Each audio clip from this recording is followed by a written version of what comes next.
call the meeting to order, and would everyone please stand for the pledge of allegiance?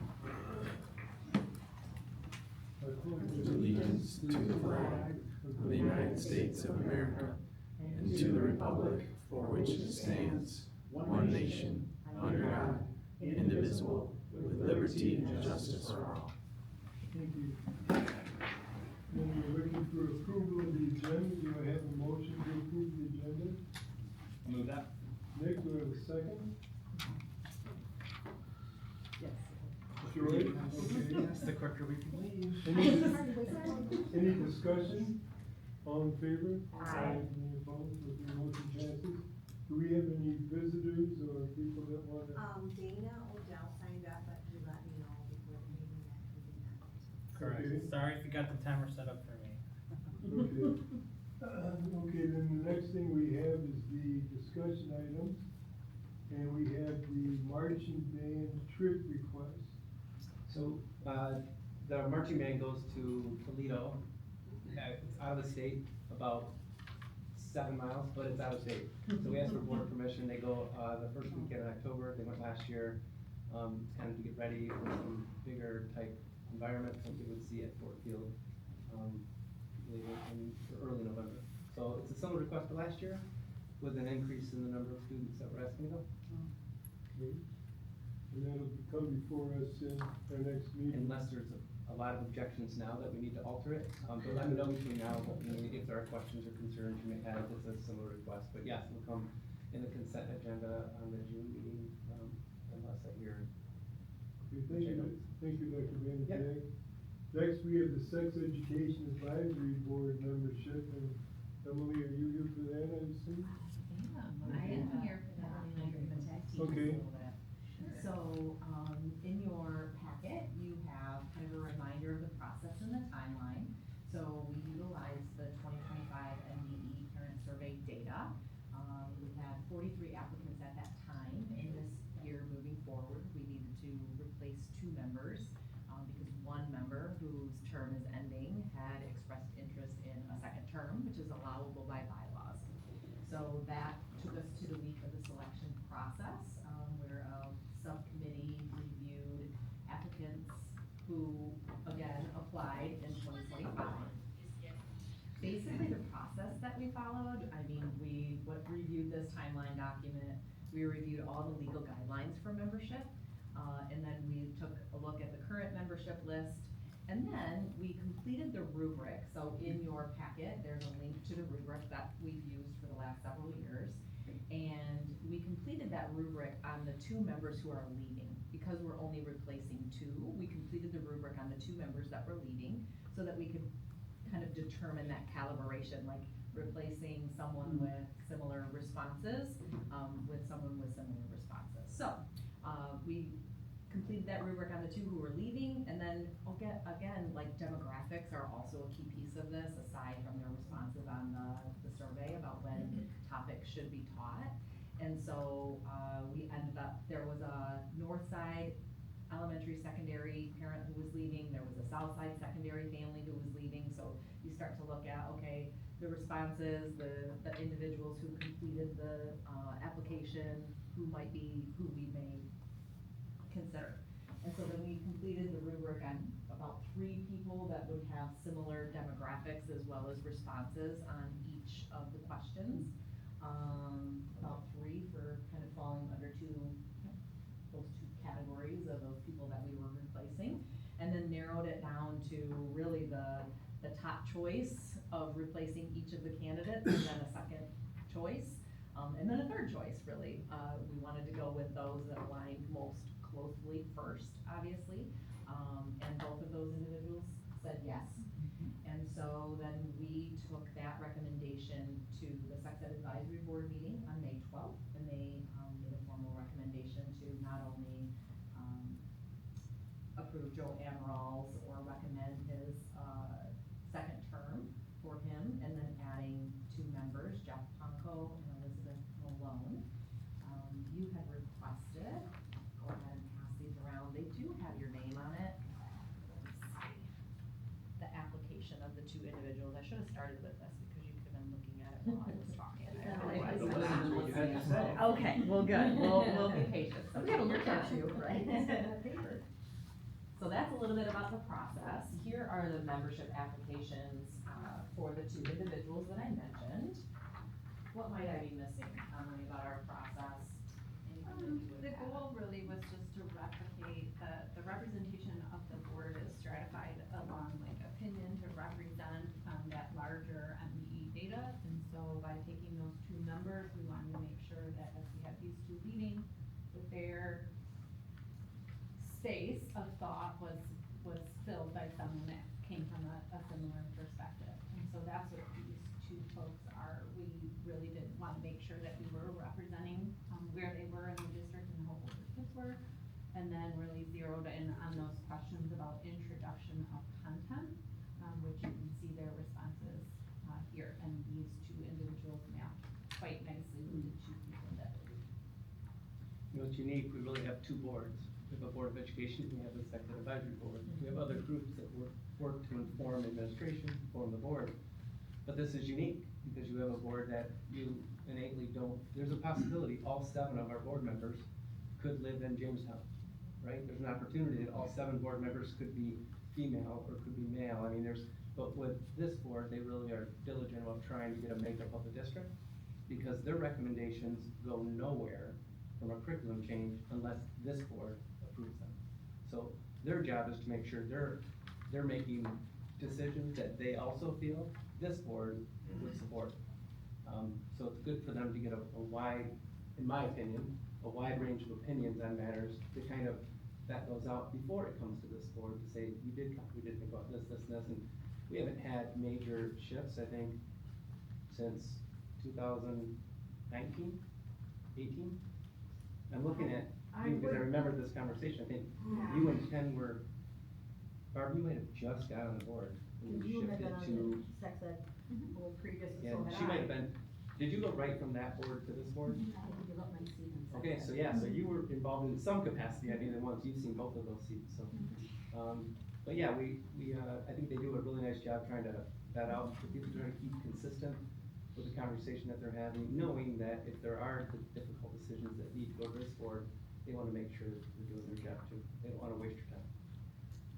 And I appreciate that, because when you look at the statute, the requirements are pretty specific, but it's like parent, you know, whereas you have created, Amy, something much more detailed than that I think came out of some discussion, but also I think it's produced a wonderful result. That again, looking to see that it's comparable and that all people could say that they are represented to some degree.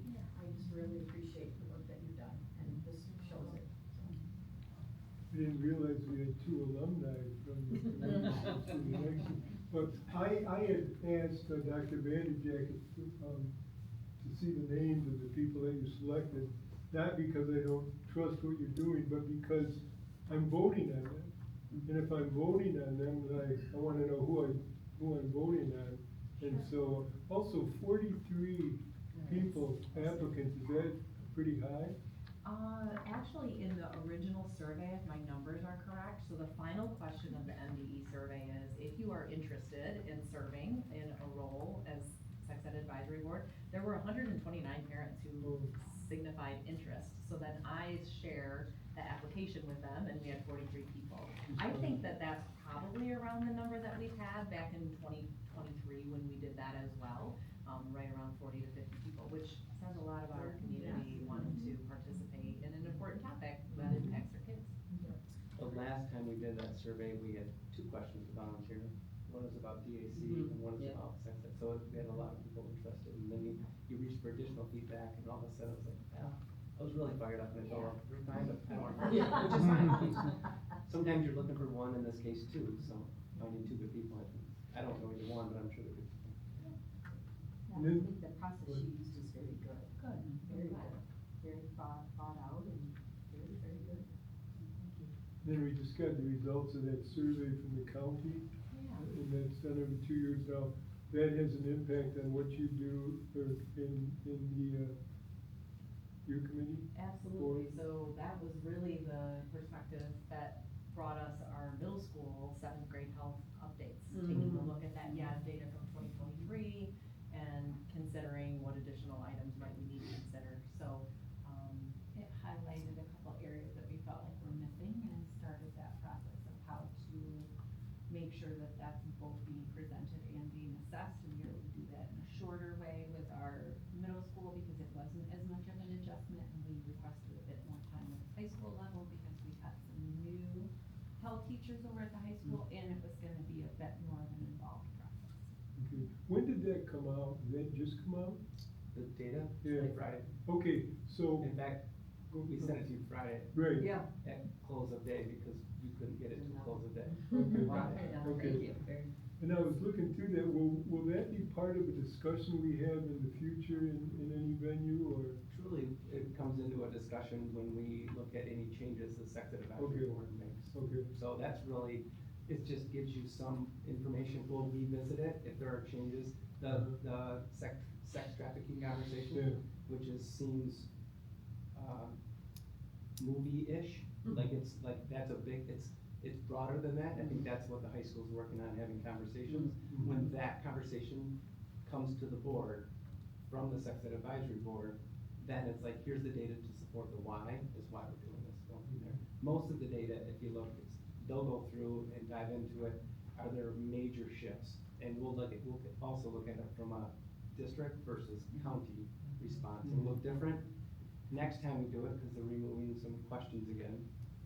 So, right, wrong, or indifferent, it limits the data, and sometimes the data is the best part of it. Even if we don't make changes, at least we know. We don't have to ignore the fact that there's a conversation out there that maybe our kids are having or doing, and we say like it's not happening. Because there are plenty of people that will say, that doesn't happen, and then you ask the kids, and they're like, oh yeah. So. An example of like something that comes out of that US data that might be helpful is like the concept of like coercive control, so more to, like, not necessarily relationship violence, the way that people have thought about it before, but like influence. And so those nuances are things that can get picked up and brought forward from a data set like that, that lets us know, hey, wait a minute, we're hitting the mark here, but we're missing this little piece of it, and we need to make some language adjustments to make sure we're really capturing that piece. So that's just one example of what could pop up out of it. One of the things I saw in there, was that the alcohol use has gone down. And I was looking at a Gallup poll that they've done every year since 1974. In 1974, 76% of Americans said they used alcohol. This year, for the first time ever, it's gone under 50%, 48%. So it looks like our kids are tracking with that data also. Of course, there's other Just gonna say, options. what are the other options that they're pursuing instead, yeah. But, It's interesting. It's at least they're not doing that. Right. Anyway. Does anyone have any other questions? No, thank you for doing these things. That's For great. sure. That's good. So we'll add that, that'll also be on the consent agenda. Okay. The June meeting. Yes. Yes, I, Yeah, thank you.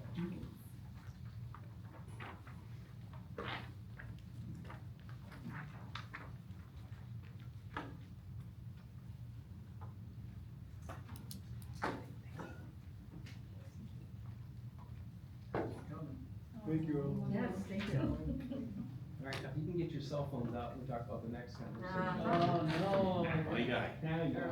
So I do wanna tee this up, really some informal conversation about where your thoughts are, and really, that's for, I'm gonna say, us, but also for the board and for our policy committee, because we're gonna end our meeting with talking about the policy date. Because this comes down to what policy should we recommend to the board, and traditionally, we draft a policy through the policy committee to the whole board, so that process is there. So it's not going to be, here's what I'm hearing you say for us to do, here's what I'm hearing you say for us to draft a policy. So for the policy committee to really get your thoughts on what this board as a 6-member tonight is really thinking. Jordan put together some information regarding other schools that he has a network with. Now, there's plenty of other schools out there, but there's a network that they're with, and kind of checking where our districts, what are they doing now, what do they plan on doing in the future, those kind of things to give you an idea. Do you plan on making changes? That's in front of you to take a look at. you'll see most of them are doing similar to what we have done with a phones in the caddies. We did look at a program called, the Commons. About 20 students have piloted the Commons. Please feel free to ask Jordan all sorts of questions. I'm gonna give you my point of view from not being in the building 24/7 like Jordan is and the rest of the admin team. I can say in talking with a lot of the students, number one, it felt weird that 20 kids couldn't do it, but other kids could use their phones, so they were on their own. So it wasn't like nobody else could do it. So a pilot with 20 kids is different than a pilot with a whole school for 20 days, as an example. So that was, see Nick, sorry. So, this is gotcha. So that was a little bit unique for them. There were some challenges with the program. In all honesty, I think that they were continuing to making changes. I'll give you an example. There was one student who was part of the pilot, which we were encouraged by because we thought he's going to try to break it, and he kind of did. You know, he changed his so the geofence is based on a time from 7:45 to 2:45, based on the high school proximity, 7:50 to the proximity. At that time, it kicks in. Eastern Standard Time, but if you change your phone to Pacific Standard Time, you get 3 more hours out of it. So they've made that adjustment to the program, right? And they're gonna send a gift bag to the kid that figured that out. That's awesome. So it's kind of, I mean, that's what they're trying to do, and they're trying to, program, I will say, my biggest concern is this is a big undertaking for 2,000 kids. It took the high school administration a solid, at least one of them, really a solid 2 to 3 days to really get arms around it for 20 kids. Now, it would probably take 2 to 3 days for all the kids, but that would be a lot of work for 2 to 3 days. After a week, it's better. After the second week, it was much better, because then the kids knew the expectation. Yeah, yeah. So there's a lot of changes they're also making to the program, which is nice. I think overall, for the cost of it and for what we're asking to do, I think it's a little bit much to kind of say this is what it can do.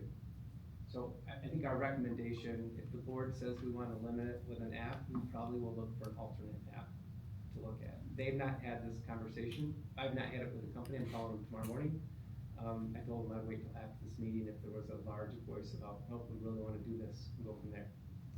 During the process of starting this pilot, which I think has been beneficial because it taught us a lot about the technology behind it. It wasn't a breach of, we weren't worried about information getting out, how it was, but it was still, that noise was out there. There was another program that came out that other schools are using that, not our size, but a little bit bigger. It feels like it's about a year ahead of the Commons. It's called Doorman. And it was a program that, the nice thing about it is it syncs with Power School, and it also syncs with attendance. So for example, the students keep their phones the whole time, but when they go to class, they scan in like almost like a hotel room, and it locks their phone down, and if they try to open it, a timer comes up and says, your phone will unlock in 32 minutes when you're on your way to Mr. Bullheis's room. That was an example because he's a teacher and I can say that. So it syncs right both ways with Power School. In talking with a few teachers, they were pretty fired up about the attendance component because it takes attendance. If you do not have a phone, if you are a family that you do not want this app on your phone, that's not a problem at all. We'll have a locker for your phone in the office, and then you get a card. And that card it works like a hotel. So it doesn't have anything on there. It just has your, like your lunch card. And they don't think they can use lunch cards. They don't have RFIDs in them. They're scanned, but they could, it's the same idea. You go in, you scan, you're present for the class, and then, there's a tap feature. there's a tap, sorry, the tap. Each there's a teacher thing- has a thing on the card. wall, Yeah. and You it just taps. tap your card or your phone. Instead of being geofenced, the way that the Commons is, the way that you get locked in and attendance taken, since it syncs with Power School, is tap. So you walk into class, you go from there. Wow. There's multiple ways to define bell to bell. We don't have bells. We don't use bells. So, defining that as bell to bell, if you'll see on this sheet, some will say it's bell to bell, but that's defined as a class. cause they can use it during passing time and at lunch. Others will say, bell to bell is the first bell to the last bell. I think, Spring Lake might be the only one that. Great Haven, sort of, too. Yeah. Grand Haven, sort of, I think it depends. This is a narrative, I think Okay. Jordan has had conversations with some of them that might fill in some of the gaps on it. Yep. So there's conversations about, is what we're doing, I do feel, I will say this with Jordan here even, but I do think no matter what we do, we have to continue the message with our staff about consistency. We have to continue the message about, it's not that in this class, you can use your phone when you're done with your homework, and in this class, you can't use it. The bottom line, you don't use it during class at all unless it's allowed by an IEP, 504, or a medical condition, or you're using it for instruction. It's not a time, it's not like something to do because you got your math homework done early, I can go do whatever. We'd have to have those conversations and be consistent, and our administration would have to be consistent with our staff. I do think our teachers have to be diligent about them putting it in the phone hotel, and it's the same conversation. If a kid says, I don't have a phone, well, then you're gonna get a card from the office, and that card is being used for attendance, and if you're ever on your phone in your class, it goes right to a discipline proceeding, and what happens with a student. I think that we can start with as being, it meets the letter of the law, and it also gives us a little bit more, just a little bit, it's a little bit better by not using phones. I don't know how else to say it. The question really comes down to the conversation regarding passing time and lunchtime. Those lunchtime is not considered instructional time. There's still discussion whether or not passing time is considered instructional time. According to the law, passing time is instructional time because instructional time counts towards instructional hours, except one of the passing times at lunch. If you have a lunch, your second passing time doesn't count. If you have B lunch, your first passing time doesn't count. And I have no idea, unless we make kids wear different color shirts, to who has A lunch or B lunch. Because they could be in the hallway at the same time heading to class or lunch, all at the same time. So that was not a very well thought out law, but I don't think that surprises anybody in this room. So having said that, that's kind of where we are with this conversation. I do think we have to sit down soon about policy.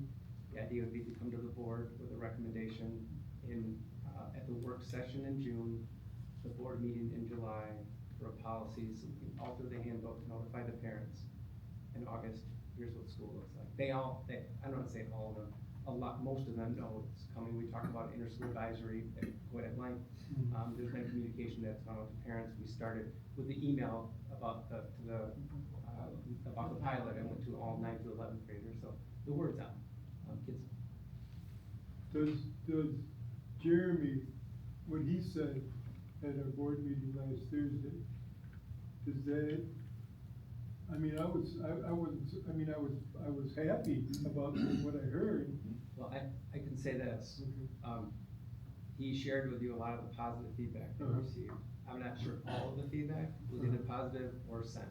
I mean, some people are looking for a way to say to their kids, okay, we're gonna do this because of, I remember recycling when Dylan was in 3rd grade, how somebody came in to talk to the elementary school at Bauer about recycling. And ever since then, we've had a recycling bin that's cost us whatever. It's a good thing to do, but that was the idea. I'm not sure that we as a district don't continue to do some of that, whether it's at home or even a tech-free day at school. We sometimes have the privilege of doing that when our network shuts down. And people panic and go, what am I gonna do? Well, you teach. So I don't know if that has it's a little bit different at the elementary at home than it is secondary. A lot of times it's a pressure thing with students when other kids have a phone. If we just tell the kids they gotta be out of sight, and they're in their pockets, they're gonna be vibrating. I think we have to go after the phone hotels stronger. What's the issue we're trying to solve? Say it again? What's the issue we're trying to solve? I think we're trying to help our students engage more with each other and not with each other via social media or other networking avenues. So if you have a, we do want to be in comply compliance with with the the law, law, and but that's, But I mean, that's the change, is the Yes. compliance with law, but I Yeah, the think spirit of the law.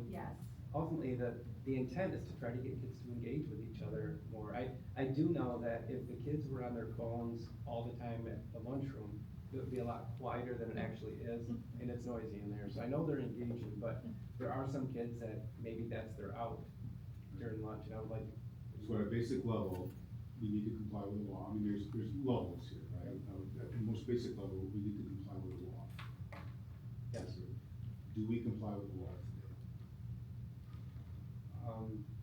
I think the yes. answer is yes. I'm gonna say yes, but I also think yes with a little bit of staff, we have to be consistent about that.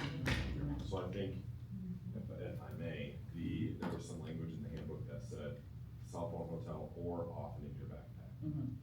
And because of that or often in your backpack, it gave an out. Some teachers really hit hard the use of the phone hotel, we call them, right, the caddies on the wall. We installed them in every single classroom with the expectation that they would be used. But because of that additional language, or often in your backpack, it gave me out to say, I don't have a problem with it. We were comfortable with that if we knew that teachers were gonna be consistent with it and enforce it, meaning, okay, it's off in your backpack, that means if I see it out, we have a problem. Because you're not putting it in the phone hotel and it's allegedly off in your backpack. Yeah, I hear you. So No, we're that- trying to be more consistent by maybe removing that or off in your backpack, just saying. Right, it has now to what be. you're talking about is HPS policy, right? Mhm. Because my reading of the law is we comply with the law today. Yep. The law basically says you have to have a policy. So we're not trying to comply with the law, we're there. So now we're looking at different levels with our aspiration, as you said, that we want kids to be more connected, we and we believe a way to help kids be more connected is if they're off their phone, they spend less time on their phone in our four walls. So we're here, we meet this threshold now, it's how do we take that next step? Okay. I think that's important to understand. Yeah, and I that think this that's a is in good question compliance for with the law. clarification, because I'm not sure 100% that this is all the same. So my understanding is we're talking about instructional time, not having phones, and the question that Doug had said is passing time instructional time? So there's a little bit of a wrinkle where our policy may not cover that piece of the law. So, If it's defined that way, when I asked our Yes. legislators, yes, you know that passing time is considered instruction, this is the look I For the got. audit purpose, minute audit. They just stared. right. And I was They like, didn't know well, the language was the same. correct, and so you ask every one of these schools, are you using passing time as They did. instruction? And they're like, no. Right. But by pupil accounting standards, we count it as instructional time. So I So did it's a- ask that question. They don't know that what they meant to say is during class, not during instructional time, because there's a difference Should've between said during class and class. instructional time. Yeah, Interesting. so that was, so, The you're wording, both right. the language of the Yeah. law is confusing. I don't think The we would language of lose law is anything on a correct. passing time to not oversee passing time. There's, every district would violate that, right now. So I'm not, but that's a concern, that's also a question. What about the person with the second phone? If we use the doorman or one of those, would that cover two phones that someone ends up on their possession? Oh, Well, magic. there's a couple ways. Number one, we're always gonna have, we had a kid that designed a 3D phone with a printer. It looked just like a regular phone. It was pretty good. They were just. Put it in the phone hotel. Yeah, Uh-huh. turned it around. It looked It was really- only, I was impressed. it was only when he picked it up, they were like, Yeah. oh, Whoa. there's nothing, it's like, there was no Yeah. weight. Yeah. So we signed him up. He's We gonna were be in impressed. Yeah. CAD class. I was just But, gonna say, um, use that for good, would you? Yeah, but I think there's, last week. An engineer. We signed off.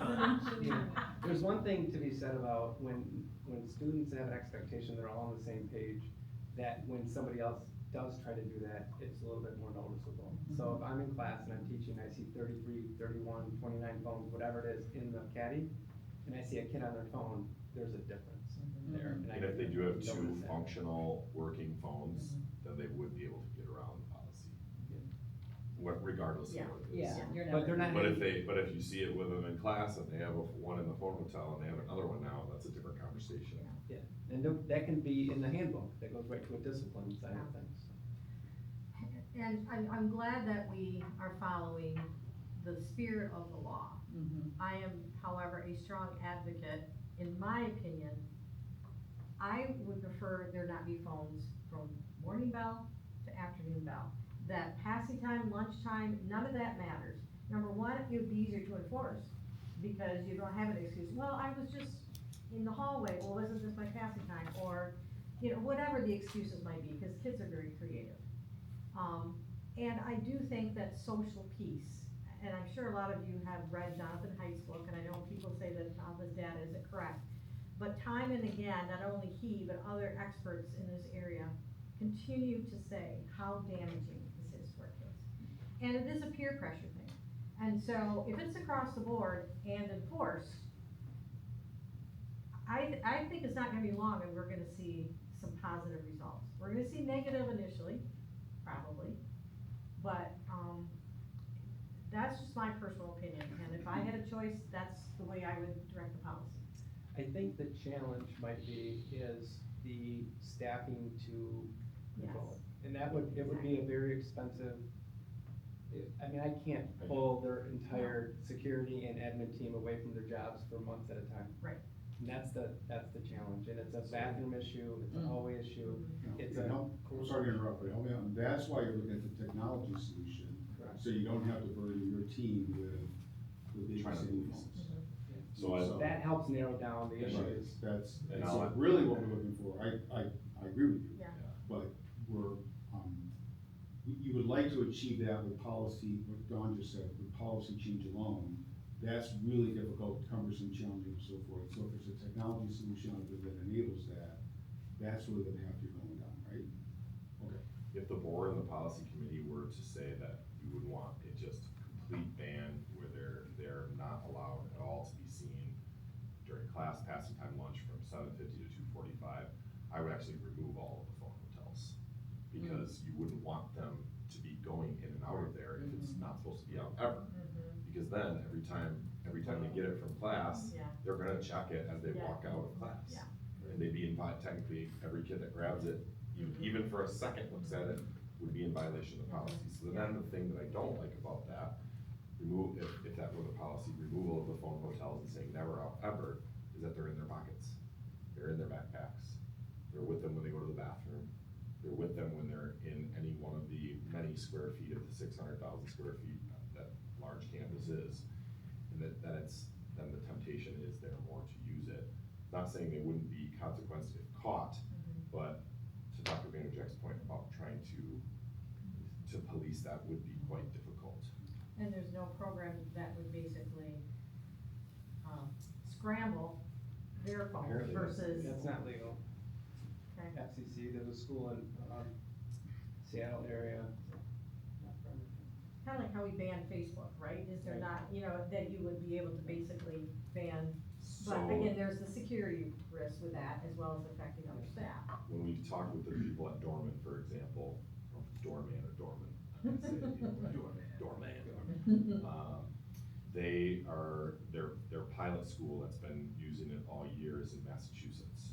In Massachusetts, according to the principal that I spent 45 minutes on Google Meet with, said Massachusetts laws around privacy were particularly stringent and that the company met all of the Massachusetts state privacy laws for the cell phone to be able to add the app, and the app stores also are very strict on what they allow to be added to the app stores. So as a result, they've seen that they were able to actually lock the phone down more than the Commons app. So the Commons right now allows for apps to be used that aren't connected to the internet. They can use like a game, or they can pre-download music, they can still use it, where this other one, it was pretty much locked down completely. So we kind of liked that as a different option as well, and then the integration with Power School. So that was something that was The nice thing is with either app, actually, there's an emergency unlock feature. That was what I was gonna say, yeah, so in an emergency, and actually it shows up on the dashboard, and I mean, you can't really see my screen, but this is just the dashboard of the few kids in the pilot still on, the Commons app, but it would sync to Power School, and if a student did hit the emergency unlock button because they wanted to use their phone not for an actual emergency, it would get a notification and show up in red, emergency unlock. So what the principal, again, from the pilot school, shared with us is that it was something they would do the next day. And if they would see students that were out of policy, that were still in school, they would follow up with them the next day.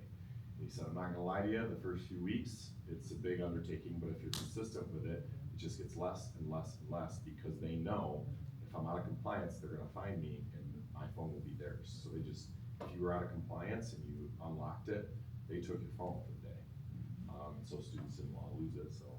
So how would that work with the whole attendance thing, if you also made it so they couldn't have it during passing time? Would that even be possible? So what happens is that you would extend the time, so you would, basically, you go into your first hour, and it locks your first hour, and then you have to use it again the second hour to tap in, even though your phone never unlocked leaving the first hour.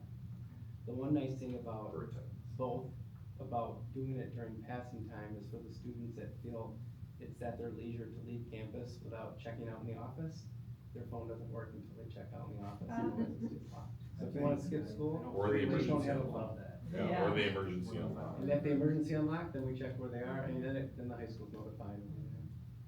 Huh, interesting. So what's, You have something. I'm not that, so what do you, so what's the end game we're trying to achieve? Not the, are you looking to bring policy change proposal to the board by a certain time? By July. Work why- session in June to have the policy review, and then change in July if there's a change. Right now, we have a policy, like you said, is set. If there's going to be a change, that's the time to do it. That's it, and it meets the law. Yep. So now we're looking at policy change, Potential. maybe technology, maybe not. We could I'm include- hearing that there's not a good technology solution out there, so I'm hearing. Well, So maybe there's a technology tweak, we'll call it, in July. Yep. Is another approach to say, technologies, probably many states are honing in on this same thing, right? Certainly the state of Michigan and others as well. Does it, I'm not suggesting, I'm not advocating this, I'm just a thought. Does it make any sense to add, knowing that there's gonna be evolution of the technology, knowing what our aspiration is, and knowing that we meet the letter of the law today, it's a strategic plan item that over the next 2 years, we're gonna, for example, we're letting the technology evolve, and we're gonna evaluate the technologies as they come out, and we're going to implement technology change. Yeah. When the technology matures to the point that we're comfortable with it. It will be a fast it follower. could very well but- be. And the doorman, I think, is a much better app that we might look at. Okay. But I also will say that, they don't have a similar pilot approach that we got out of the other one. So piloting Which I respect, 2,000 actually, they were kids like, at you're the either same in. time, which is nice. If we could do it for a month with 2,000 kids, because then everybody's on the same plane. It was hard for the 20 kids to know that I'm the one impacted. It's hard to really. You got a nice gift card, right? Yeah, they did, they did. Basically, they got some pizza for lunch. Oh. So we have But a you're right. so we have a policy, so we're in compliance with what the state is requiring. But are we really following our policy? Well, that's the conversation I think we have to have regardless, in the handbook and with our staff. Because that's our issue. Yeah, I would suggest that second piece of the caveat The about, handbook. in the handbook language, I think a great starting point, and I really appreciate what Mr. Hall said about the maturity of the technology. These are new companies, trying to fulfill a new need. To your point about more states adopting laws around this, so they are working out the kinks and ironing out the wrinkles and trying to make it better, for the country at large, I suppose, to try to sell it. So I think we'll see some maybe falling off and some kind of rising to the top if the apps are really good. But I think to be able to double down on the phone hotel policy without that caveat of, or in your backpack or often on site, where if you truly don't have a phone, or parents that are wonderful parents and say, we took our kid's phone for a week, and we wanna let you know that they won't be putting it in the phone hotel, because we took it. This standing ovation for them, but also then they would let the school know that, so they could have something, to Dr. Manajek's point, to put in there, so that way, part of your attendance is, there's something in that phone hotel, we're protecting instructional time. Gotcha. So policy tweaks in July could be around items like that. Yes. And then those are policy tweaks, and then we let the technology continue to evolve to a point that it's more robust and they work out the kinks and that may be. I believe if we went with dormant, we'd be the first school in Michigan to do it. And a good question is, do you wanna be the first school in Michigan? Maybe, because you may be sucking up a lot of resources I'm just- working I'm on just saying teams, or it do you wanna be a depends- fast follower? It depends on the stability of the program, Right, it exactly, depends I agree. on the privacy of our students, those are the top priorities. If it does follow what Apple says they have to be on the App Store, Or following Massachusetts. part of me wants to state lead, law. part of me thinks I'm we can lead on with this. you, I'm with you, and I love that, as we talk, I love that you're pulling the district forward, I love that. At the same time, it's important to have a conversation about, when it comes to technology, do we want to be the leader? Do we want to be in that position and, take resources, valuable resources in the district to work out the inevitable kinks that we know we're gonna be there? It would for sure be a Leader in time. technology. Now, maybe we still do, I'm not saying we don't, but I just think those are the kind of discussions we have. And we can have those in a strategic planning, way, while we're still making policy tweaks, to your point, Jordan, on, hey, we can firm up this and this and this part of the policy and make it more robust today, and while we let the technology evolve. I do think that starting it early gives you that right off the bat, right? Yeah, I And agree. then it's hard to, it's like, when you're new teachers, like, don't smile until Thanksgiving or whatever, like, just be, and then you can, so, but the other part of me says, in all honesty, if we feel that it continues to evolve, or we really feel it's solid, then it could be a January, Sure. integration. It's a little bit of work, but the kids kind of know the process, the system, we use the phone hotels, now we're adding one more layer. You know, you do it for half the year and see how that rolls out. You start with For a month. consistency with the host, so you change the policy, and then Change the if you address. walk into anyone's classroom, you should be able to see either all phones or phones and something Yeah. else. That would be all phones, yeah. The one nice thing about an app like Dorman, I'm not gonna, there's a conversation with the board, and I still see Mr. Anderson shaking his head, so I'm buying eye contact with you, Mr. Hall. But, the attendance component is a nice feature, right? Then it's not like, teachers take attendance, they do an amazing job, but there's a lot going on in the classroom. There's, oh my word, From, yeah, you can from the take minute that. they leave class until the next one, there's a lot between that passing time and the kids coming in and relationships and checking with kids and kids asking you 200 questions that you didn't plan for that hour that are not content related. I mean, there's adds to the whole, so I walk in, I tap my phone and I'm present. And you can have a policy and you can have it be in the phone hotel. The teacher still has to enforce it, and does the teacher constantly wanna have to enforce this? It's exhausting. Yeah. And do we really want the teachers to have to put all their energy into that over and over again? I will say that, disagree. I will say that I'm talking teachers- from experience. Yeah. Because I have a no technology Yep. for my classroom, and I tell you, I have people in their twenties that like to violate it.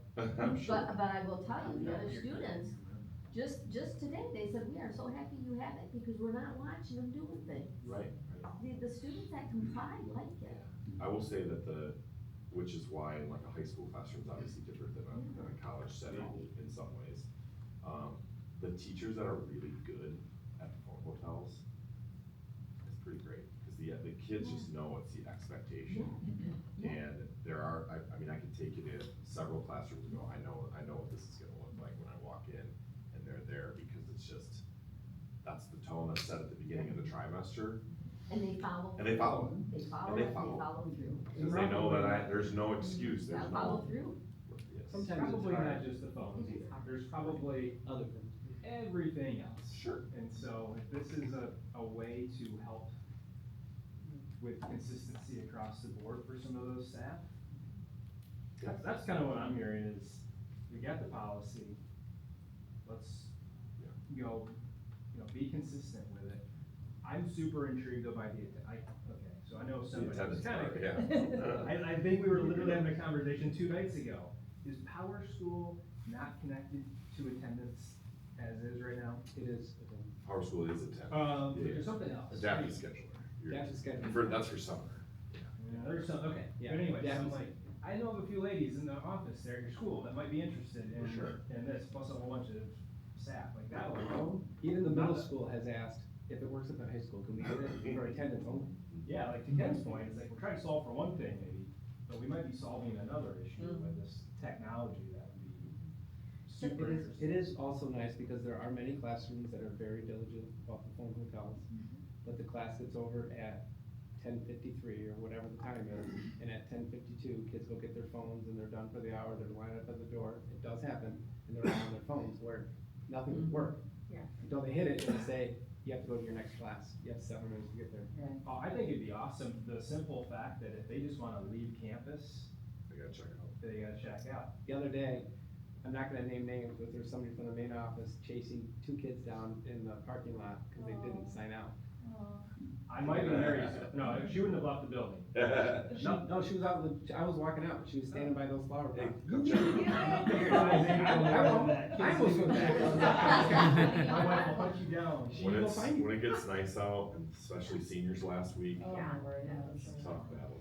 So remind me again, as far as grades, so our policy basically focuses on the high school, we have a different policy for middle school, correct? Yeah, in the lockers.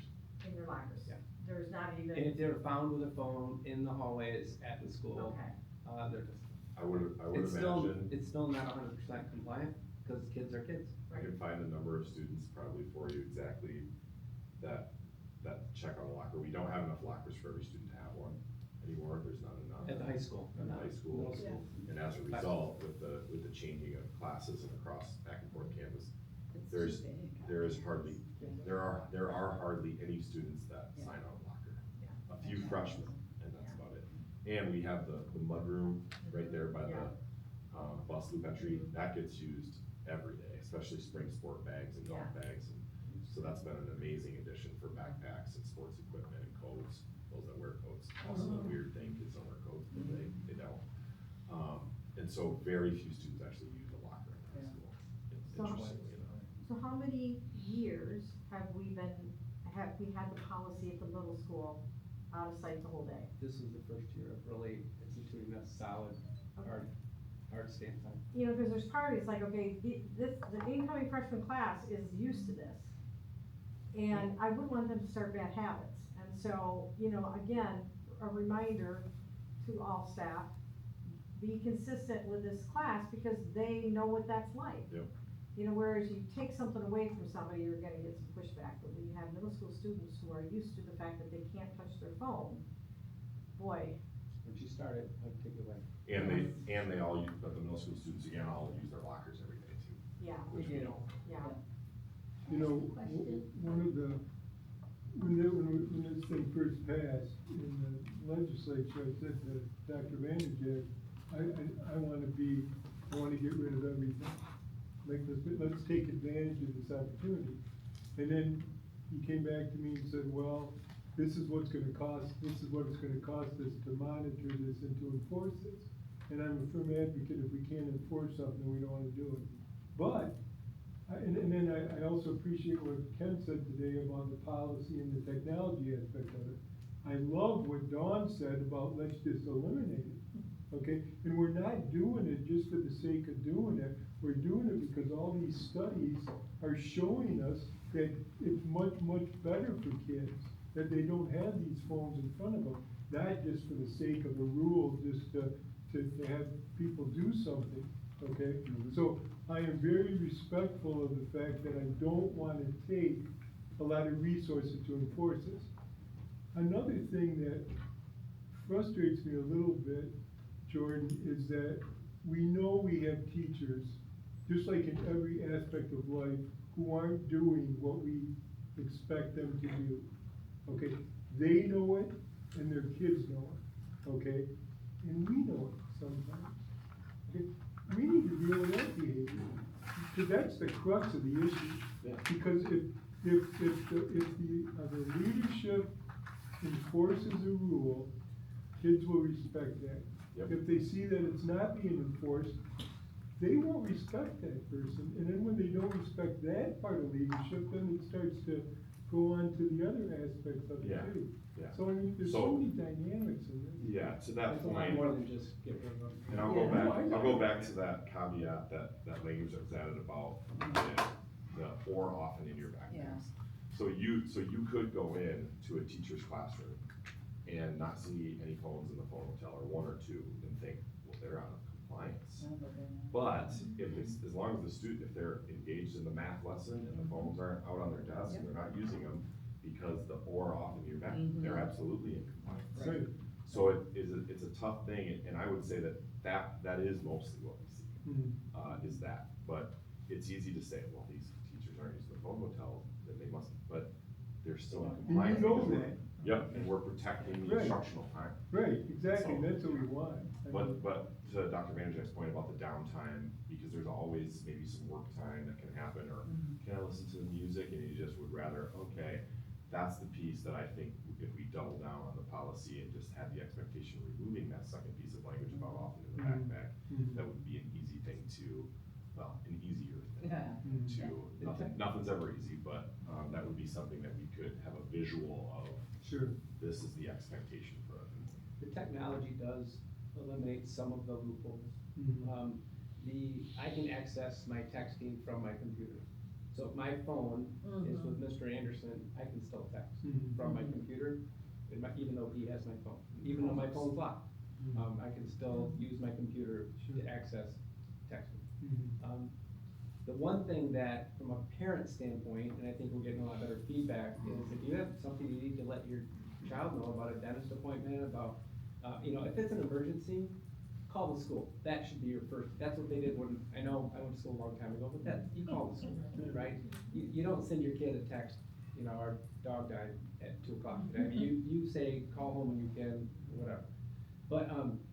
But with the technology, it helps eliminate some of those. So if I had that on my phone, even though I can access my phone from my Chromebook, my phone can't access anything, so I'm not circumventing that, but I could still, you could still get your HPS student email. Right. So if a parent says, hey, your dentist Yeah. appointment got canceled, send your kid an email. Yes.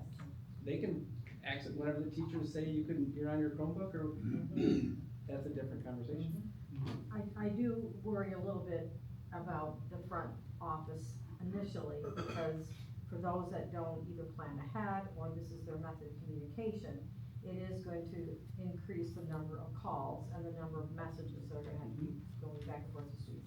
However, it might cut back on door dashes and coffee deliveries, because how do you tell your student that there's a coffee waiting for them?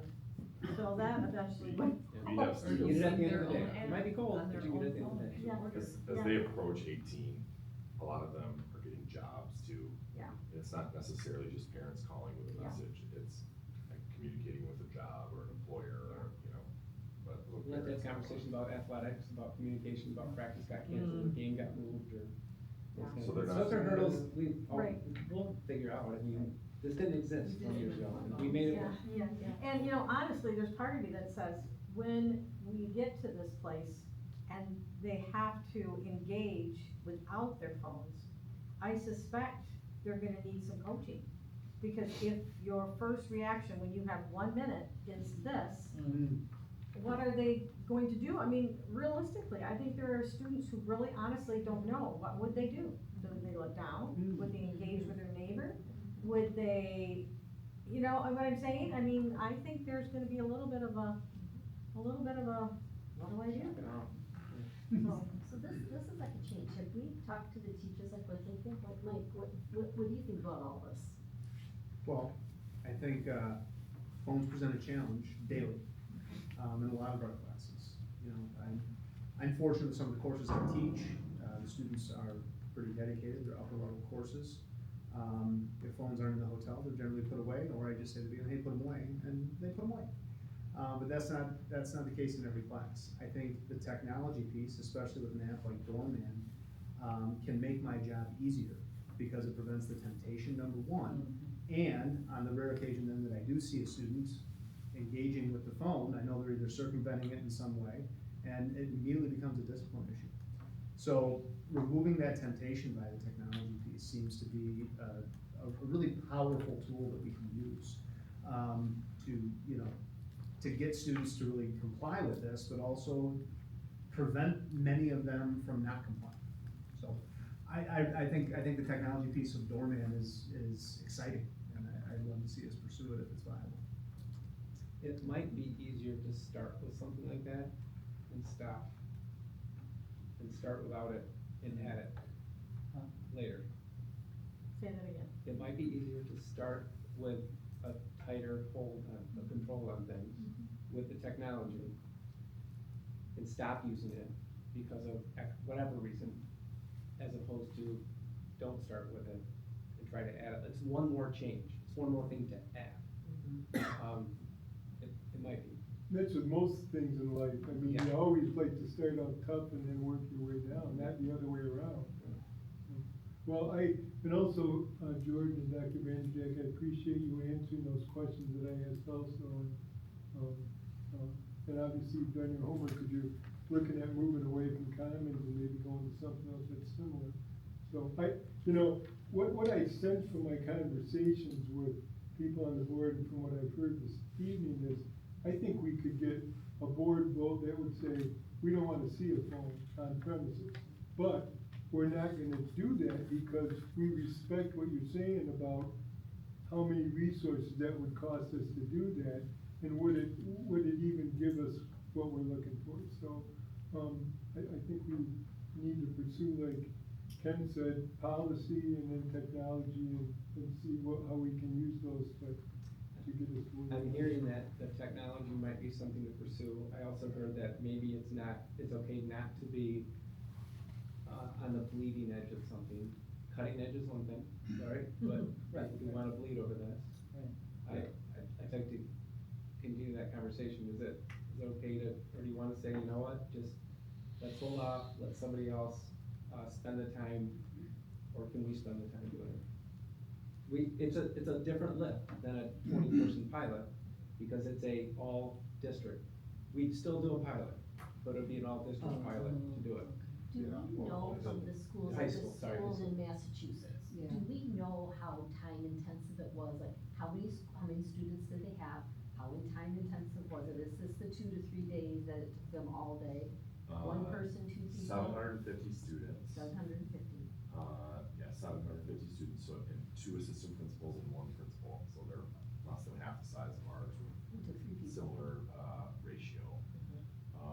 And they spent a considerable amount of time on the front end, but they're the first school in the country to implement it, because they've been working hand in hand with developers of it. So it's been more time intensive for them, because they've been the ones that have been going back and working on it consistently throughout the year, so. Would we get any benefits from the supplier if we were the first in Michigan, because they wanna make a real good showing here? No. Would they give resources? No, but I could see them doing like, hey, if we lock you in after a year, we lock you into a 3-year deal, we might hold prices stagnant as we raise them for somebody else. I mean, if this Especially goes, if we allow other schools to talk to us. and if all of a sudden Mr. Beal's talking to all the OK conference, and I'm talking to the superintendents in the state about, here's what we're doing, now all of a sudden, they're like, oh, 2,000 kids can pull it off. At the risk of staying in our lane, and you saying policy, not Yeah. trying to do your job, I feel like part of us, like, we should just like trust you guys to a certain degree, but you've asked for some input. I mean, like, we have, especially for like freshmen, they've got the orientation days or whatever in August, that presumably most of them have a parent come with them or a guardian or somebody. That'd be a great time to introduce the topic to them, and just like, yeah, Dr. Vanderbilt, like, front of the year, just like, this is a big push for this year.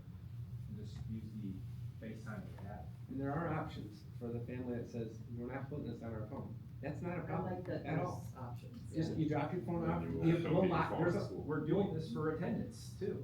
Like, yeah, you can't bring your phone to school, or if you do, for whatever reasons, because you need it going to school and home, whatever, you don't leave your car, you don't have a car, ride the bus, whatever, then you can lock it up. We'll get individual cell lockers, like you'd almost see at a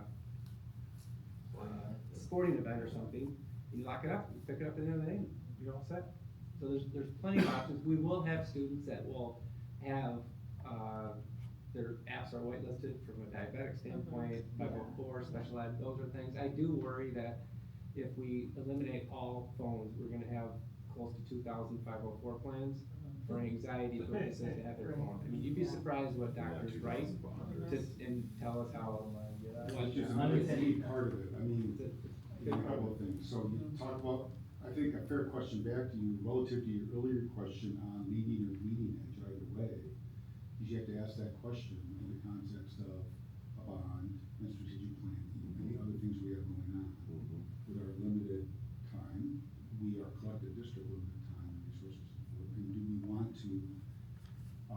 be on that bleeding edge in the context of the things we have to work on. So that's something for you and your team, right? But I would urge thoughtfulness around that. We haven't launched a few technologies, in companies. So I would think about that, and I would also think about,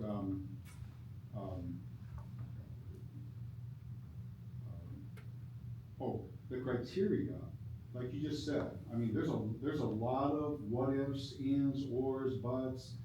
That defining that criteria, in some ways, may be even more important than the technology itself, or equally important, because they'll figure out the technology from this, right? If it's garbage in, it'll be garbage out. If we're giving them good criteria, we need to think about this and this and this and that. That will be as important to defining whether we want to use the technology or not. So those are a couple of things I'd urge us to think about as we move forward. Good discussion though. Thanks for bringing it up. Thanks for pushing it on the heels of the state legislation. Yeah. That's a catalyst. We're there, but it's a catalyst for us to look at where we go next. So I It was an really easy appreciate decision for them to make, for us to implement, it's very difficult. Right. It's just, we're dealing with and I'm gonna say this, we have amazing kids, right? And it's hard to tell amazing kids something that you can't do. Well, my point is, Doug, is we can go, we're done now. We Yeah. need the legislation and we're done. We don't have to do And many anything more with schools cell phone.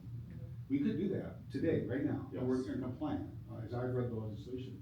But what you're doing is forcing us to look, let's look next, what's next? And that's what leading districts do, is they look continuously on the future. So using that legislation as a catalyst for us to say, how do we get better, even though we're there, we can get better.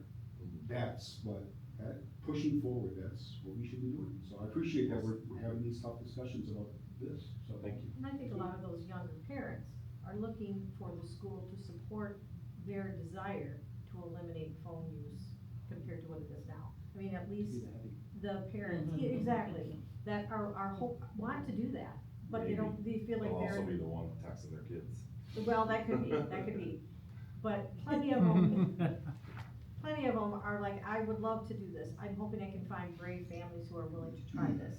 Let's go back to old landlines, again, maybe that's not as big of a segment as I think, but based on the individuals I know, that seems to be, they want somebody else to help beat the heavy. Yeah. And it may not be, to the extent that, we're pie in the sky dreaming about, but anything we can do to support parents who overall would say, I would just as soon have less time on the phone for my students. The nice thing is, we're also not taking a piece of property away from the student. That to some feel it's property, that you can't, that's mine, and now we're like, you can have it, that's fine, but here, if you're gonna have it, here's what you have to do. From there, and it's not locked up in a pouch, that if there's an emergency, you can't get to, they can get to it. If there's an emergency, there's an emergency. There's a way for the administration to unlock everybody's phone. There's also a way for a kid in emergency to unlock it if they're in the bathroom having a crisis, and I just need to call a counselor, I need to call my parent, because I'm at a major breakdown because of whatever reason. I mean, there's Having confiscated phones from students, it does go from 0 to 100. So it in a can, second. it can get real elevated real fast, really fast. I just love that it would give kids, it will help reprogram, like, they won't always be looking at their phone, right? It just cuts that, like, it helps them. If that's the norm, you're right. Yeah. If nobody else is using their phone, why am I? Right? You know what it's back to. It would be nice to have those back, because there are comments from Other schools. there are other schools in there. If you have taken notes on it, I guess I just want to be very cautious, because those are comments from other schools that Mr. Beal solicited in his staff report. I don't care. I didn't tell my friends and I tell them I Wrote show out. anymore. And he didn't preface it with, by the way, I'm gonna share this with our board. No, I just shared. Jordan Beal said about you guys. I was still, Yeah. I've been on my phone the whole time texting. I think I have what we need, but as you go home tonight, and still process, please reach out, and I ask individually, reach out with a phone call if you wanna talk more about it. I wanna be very cautious not to get into a group chat about this, or group conversation, sorry, that was not. Slip. So a group conversation, because this is something, if it is policy, the board votes on, we will be careful when we do it in open session. Next year, Stacy and April just test out doorman and There you go. Dorman was good about wanting it to be everybody, he said you can't test it. Well, they're good salespeople, They right? are. The one thing that. Or they believe- We haven't talked about this, but, right? Yeah. Relative to whatever, Commons was, it's dormant. It's a Or dollar. it was $1 more It's a dollar. per student, It's $1 more. so pretty minimal. Did you say $1 per student? $1 more. $1 more. It's like one was I think- $5, one was 6, or 4 to 5. 4 to 5, the Commons is Go, $4 a 50. student, and I think Dorman's 5. Yeah. Right, close. And we think there's some grant opportunities to cover it. Mhm. I mean, it's a minimal cost, but what's wrong with getting Yeah. grants to cover things, so. Thank you. Good evening, thank you. I'll catch you over there. Yeah. Unless it's over by then. Right. Alright. Okay, the last thing we have on the agenda, and I've asked Dr. Manjak to put this on all of our agendas, is bond development. And even if we don't have anything specific, I still want people to have the opportunity to ask a question or voice a concern, or if Dr. Manjak has anything he wants to let us know. So, you have anything? I do, and I just Okay. say, I'd like to just, and I think it's important, not only if I didn't have anything, to have something, because it is a conversation. So, a couple things. This week I'm meeting with, a lot of representatives that worked in another school system that helped with their bond work. Meeting with some of the leaders that helped, with Kentland Public Schools. It's just they're not neighboring, but they're pretty close. It was a request for about 125 million, a little bit of an increase, a heavy lift. And they spent about a year doing the work going from there. So we're having conversations tomorrow at the meeting. A lot of the stuff that we're gonna cover, I'll talk about in just a second. But also talking about other survey opportunities versus Epic MRA, using them, there's other opportunities that we can look at. And then I think at the next work session, we'll have a lot more steps clearly defined. Some of those steps include, let me think, like what would the scope be of the bond? Those are things we have to continue that conversation. What is the dollar amount? What is the dollar amount that can be obtained? Cause in May of 2027 is more than what it would be in November. Not to say we increase, but that's a conversation the board will have to say, okay, what is our capacity? So we'll have to continue those conversations to see what that looks like if it's extended. What are some targeted audience? What are the key messaging? What are we looking at from a digital presence, the timing of everything? We almost have 2 sessions. We have maybe a 6-month, lead in, and then a 6-month campaign type deal, maybe 5 and 6, I mean, based on the time we are now. Talking about, data, ambassadors, polling, branding, materials, strategy team, who's involved. There's a lot of, people out there. I think our cabinet's gonna be much more, as an entire cabinet, much more actively involved. The last was primarily just Pat and I as we were working through this. Now the cabinet, we have building leaders that'll be actively involved. The board's the only one that won't be actively involved because you have to vote on these things. But that doesn't mean you won't be informed on it and have informal conversations, but we'll go from there. So those are a lot of conversations that'll take place tomorrow, have a much better roadmap on what that looks like. Still like to have a plan, so when we come back in August with our staff on August 21. Is that right? Is Monday the 21st? Yes, I know. I can tell you. There's a 100% chance it might be. I think it's the 21st. But we come back on the 21st with all of our staff here and talk about what is our plan. Cause really the only time I have them in a captive audience, when we welcome them back. After that, there's a lot of break. There's secondary, there's elementary, but now you have bus drivers, transportation, parapros, secretaries, everybody's in the same room. August 24th? Is it Monday? Kids start 26th? Oh, 24th, I was close. Is the 21st like a Friday? Yes, it is. Yeah, there's no chance of getting the whole staff together on a Friday. No. Yeah. They look forward. So that's kind of the conversation that'll take place, actually starting tomorrow. And then a little bit deeper dive with some other components. Still working closely with GMB and OAK as our primary, construction, CM and architect firm forward to it. It's an interesting conversation to have, and I think, we're gonna talk a lot about packaging and a lot about scope and what that looks like, but, Anyone have any questions, based on that or any other?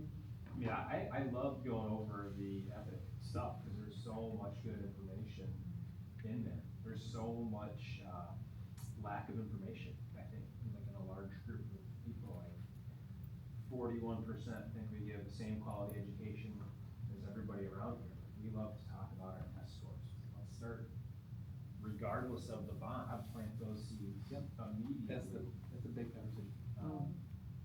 13% say our education has gotten worse the last few years here. Where does that come from? Like, again, it kind of ties back, we just don't know, probably it's just a subjective.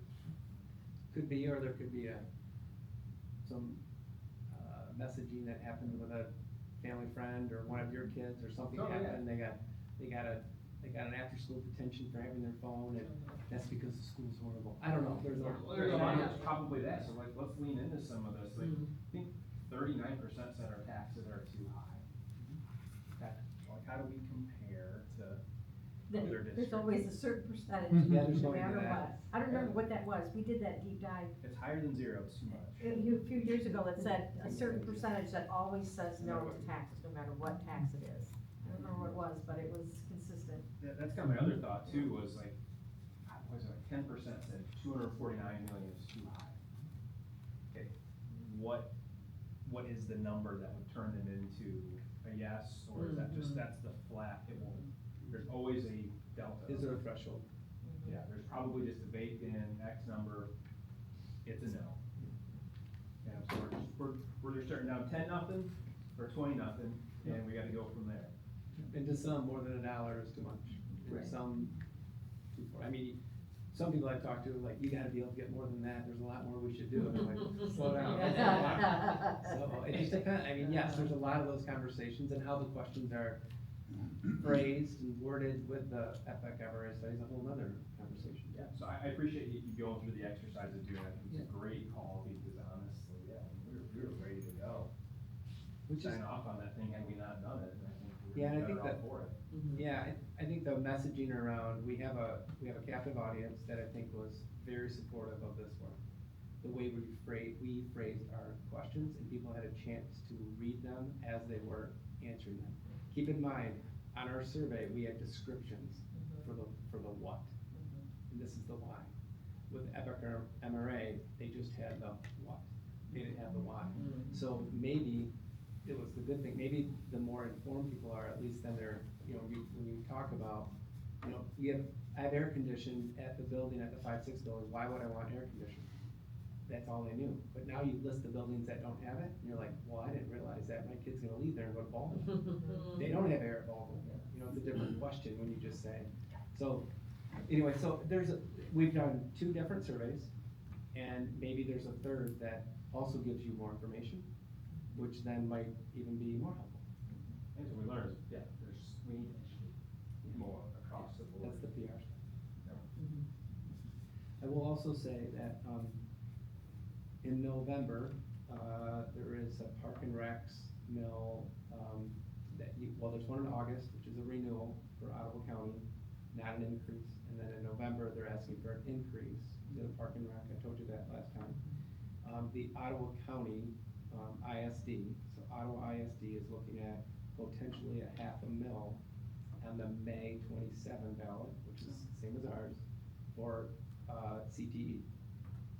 And he asked what would our district stance be on that? I was like, we will be busy campaigning for our kids. And I believe, at this point at least, the scope of our bond really stresses the availability of CTE for our kids in Hudsonville. That's our first priority. I didn't say we're gonna campaign against it, I just said we'll be busy campaigning for our kids.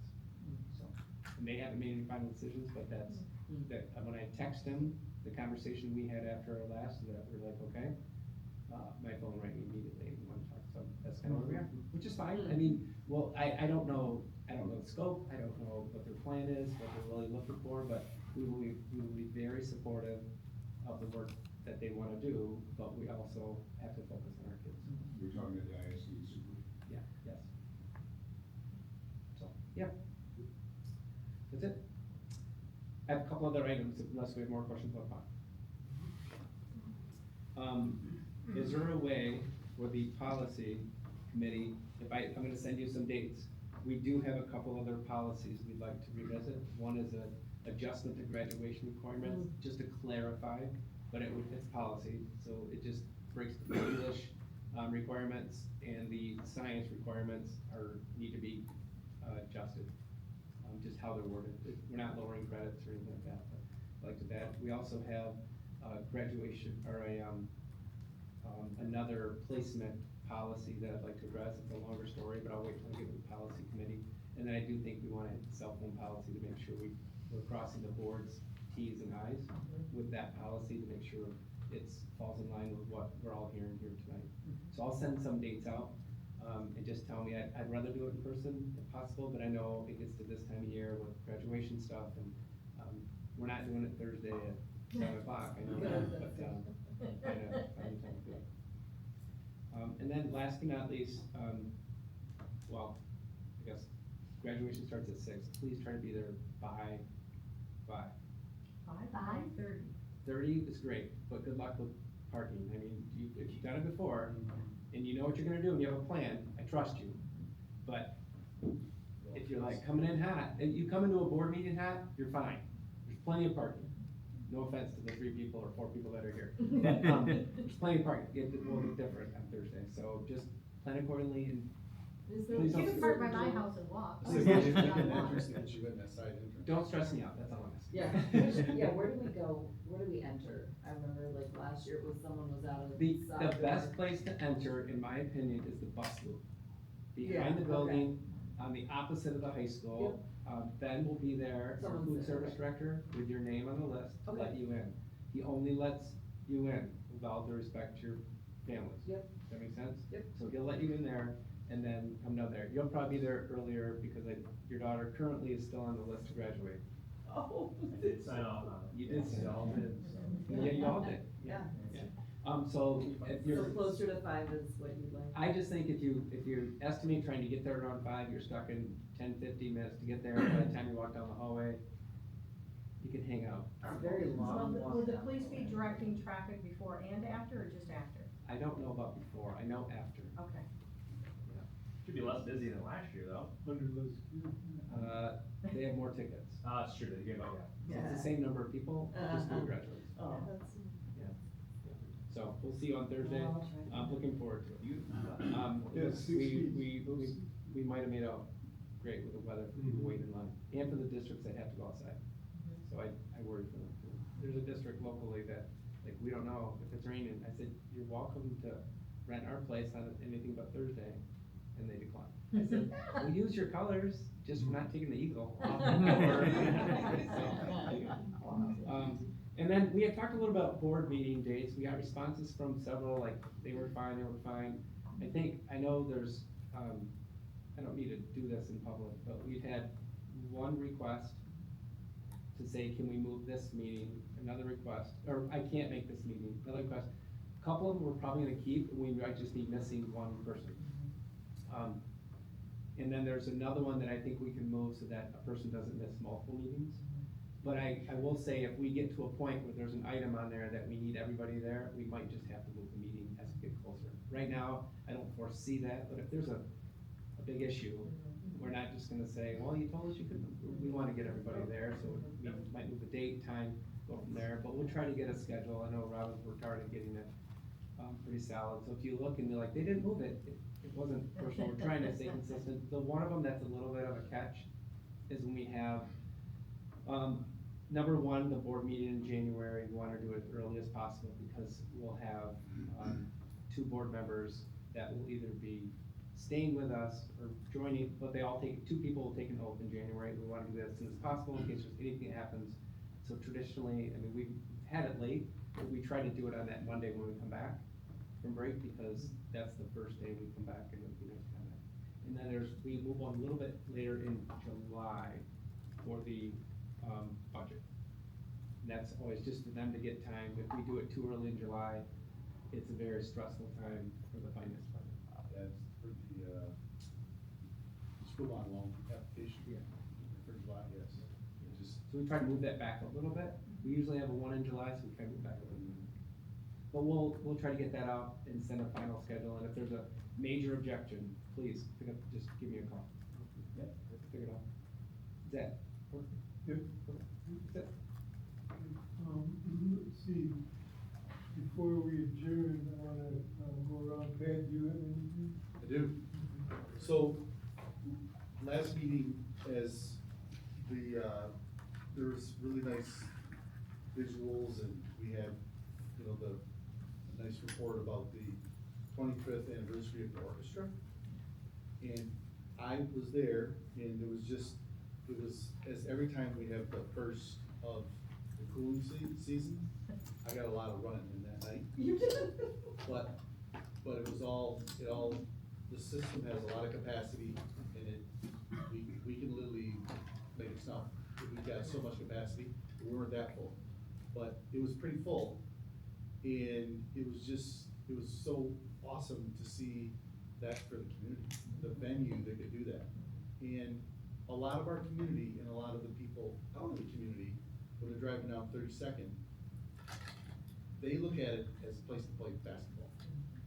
They don't see the opportunities that it gives our community and our kids. So, as Doug was talking about education, that is one of those things that comes up to us, about that this, when I got here, had a little time to reflect in the last 2 or 3 weeks. And the two things on I can't remember if it's the first day or the second day, Nick took me over to the high school, and I almost went into shock in the old high school office. I couldn't believe it. I mean, kids were like going like this. It was nuts. And the people and everybody in there was just operating like it was normal. And I was just like, I don't know how people work in here. They had a Kinko's behind them, remember that massive copy machine? And so I think the victories of that last bond of the connector is great for safety. It's just great for kids. In all the things, we put the hallway on the other side of the former performance gym. But with the high school office being something that just doesn't stifle kids, and to have a place, we were talking about having a place just before it became a field house and something really nice for all activities. We just needed a place so Jordan could have all his kids together for an assembly. And it really is that simple. He couldn't get all the kids together with all the staff, even close. He had to schedule them for CTC time. It's the only way you can even come close, and then people are still in holler. So I just think being in that facility for something other than sports, I know we have graduation in there, but just for that, in the numbers of people who are appreciative, Cody couldn't vote that night, on something. That was just a home run, and the community was all there, so I just felt like that was, in terms of a point of pride, I couldn't have been more proud that night. And the orchestra thing, the growth of that's all great. I don't want to understate that at all, because it's an amazing achievement, but just, where else would we have done? There was not another spot to have that for us on campus or even in our building, so that was a fantastic reason for a lot of aspects. Randy? Yeah, I thought I would just share out sort of the conclusion of a little project called the Human Restoration Project. I can't recall if I've shared this before, or maybe there's some people groups. Okay. But we had 4 high school students go to the ISD and participate in a training on how to lead empathy circles or qualitative interviews. And then they came back and they interviewed 200 students between the 2 middle schools and high school. And it was all about school culture. What do you want the adults to know? What bugs you? What do you love? Why do you keep coming? That kind of thing. And I think for our facilitators, it was a great experience to hear from a lot of their peers and colleagues and try to put together some of those themes. And so they had a chance to present to our cabinet team and some of our secondary administrators. And then more recently, we had sort of the complete report come back from the entity that did the analysis. Really cool information to think about, because I think a lot of times when we gather information, it ends up being more quantitative, and I think having the student voice behind some of the ways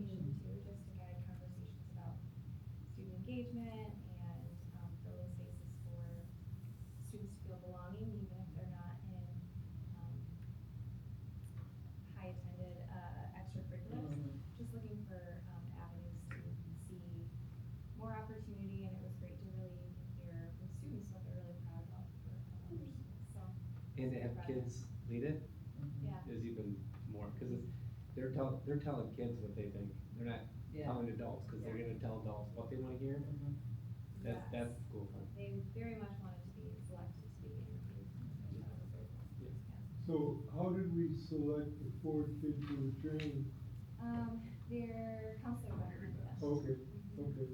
Very And then did we interview every kid in school or just pick out? No, we were trying to balance just missed instructional time for the facilitators, so we chose to run a full day of interviews at Riley, a full day at Baldwin, 2 at the high school, and we just chose the classes that we knew would have a good intersection of students of a variety of abilities and experiences, and made sure there was an opt-out process as well, and then for any student that wasn't opted out, we just kind of had them participate in small groups. Excellent. Yeah. Thank you. Yeah, thank you. Amy? Yeah, I think my report is just really about my sincere appreciation for all of the teacher leaders that we have in the district. Today we had a department chair meeting before this meeting, and just give them a little journal appreciation gift. Tomorrow morning will be grade level leaders, but they just go above and beyond, and they provide really meaningful feedback and diverse perspectives depending on their departments or grade levels, content areas that really inform a lot of decisions this time of year, that they give feedback throughout the entire year of how it develops and forms our professional learning opportunities for next year, what additional supports they might need. Adding on to that, we have pilot teachers right now at K-5 who, I was just in some classrooms last week piloting the ELA curriculum, and they continue to be positive, and it's going okay, like, it's really hard to do all of this, and it's fine, and it's good, and, we're gonna make the right decision, and they're just, we have, math committee members who, are really committed and dedicated to looking at data and informing decisions about next steps at all levels. We also have ELA committee members, so it's just, a really, I'm just feeling really thankful for, not only all of our teachers, but especially the teacher leaders who are willing to go above and beyond and really share those perspectives that shape and form what support looks like and additional resources they might need. And it's just, it's really kind of a cool time of year when we reflect on all that has been done with teacher leadership, input, and support. Great, thank you. Dr. Vandergit? Just on a personal level, I know Pat's been through this, Amy most recently, Mandy not yet, but Ann's last one's graduating this week, and that's a lot. So she came in this morning, Monday morning, she goes, it just hit me. Last week.